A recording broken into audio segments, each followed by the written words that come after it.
Pemirsa, delegasi FIFA dan AFC hari ini bertemu Presiden Joko Widodo di Istana Merdeka Jakarta membahas pencabutan pembekuan sepak bola Indonesia. Terkait hal ini, Presiden akan membentuk tim kecil untuk menangani persepak bolaan nasional.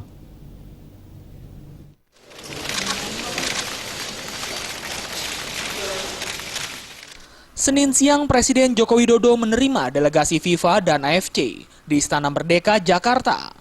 Pertemuan Presiden dengan delegasi organisasi sepak bola dunia dan Asia ini untuk membahas pencabutan pembekuan sepak bola Indonesia. Pada pertemuan itu, Presiden Joko Widodo mengatakan akan membentuk tim kecil untuk menjembatani pemerintah dan Asosiasi Sepak Bola Dunia FIFA. Tim kecil yang akan dibentuk ini berkomunikasi secara intensif oleh FIFA sampai ditemukan solusi terbaik mengenai PSSI. Kepala Staf Presiden Teten Mas Duki juga mengatakan, dalam kesempatan itu Presiden Jokowi juga menyampaikan ketidakpuasannya terhadap PSSI.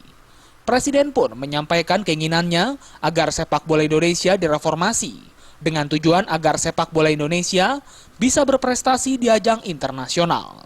Disepakati Presiden akan membentuk satu tim, tim kecil lah, untuk nanti mencari solusi yang terbaik antara pemerintah Indonesia dan FIFA mengenai PSSI. Tim ini akan dibentuk oleh pemerintah, oleh Presiden, yang nanti akan komunikasi dengan timnya FIFA atau AFC dan untuk mencari jalan keluar yang terbaik. Sepak bola Indonesia tengah dihukum FIFA.